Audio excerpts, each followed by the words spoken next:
साल था 1987। एक छोटे से कस्बे के बाहर जंगल के किनारे खड़ी थी एक पुरानी हवेली। लोग उसे विल्सन हवेली कहते थे। बरसों से वहां कोई नहीं रहता था। गांव के लोग कहते थे, जो इस हवेली में गया वो कभी पहले जैसा लौट कर नहीं आया। वो डरावनी रात 13 अक्टूबर 1987। चार दोस्त, डेविड, मार्क, सुसन और एमिली, हवेली में रात बिताने का फैसला करते हैं। उन्हें भूत प्रेत पर भरोसा नहीं था।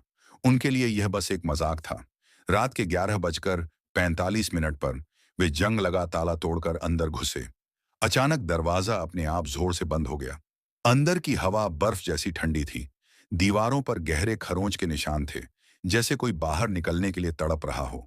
एक टूटी हुई घड़ी दीवार पर टंगी थी, जिसकी सुइयां 12 बजकर 7 मिनट पर अटकी थीं। अजीब आवाजें, अचानक धीमी फुसफुसाहट गूंजने लगी। यहां से चले जाओ।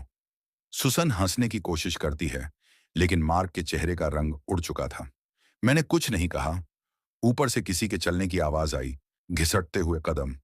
जब वे ऊपर गए, कोई नहीं था। शीशे का सच गलियारे में लगे शीशे में उन्होंने देखा।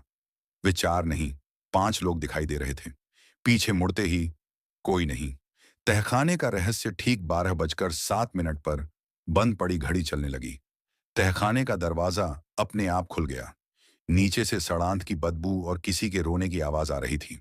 डेविड पहले नीचे उतरा, बाकी उसके पीछे।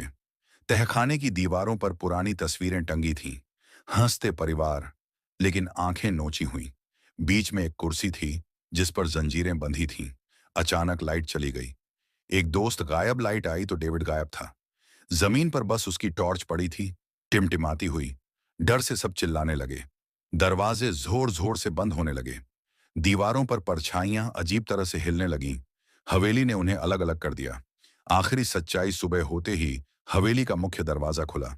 सिर्फ एमिली बाहर निकली, नंगे पांव, खामोश, सूनी आंखों के साथ। वह फिर कभी बोली नहीं। पुलिस ने हवेली की तलाशी ली। डेविड, मार्क और सुसन का कोई सुराग नहीं मिला।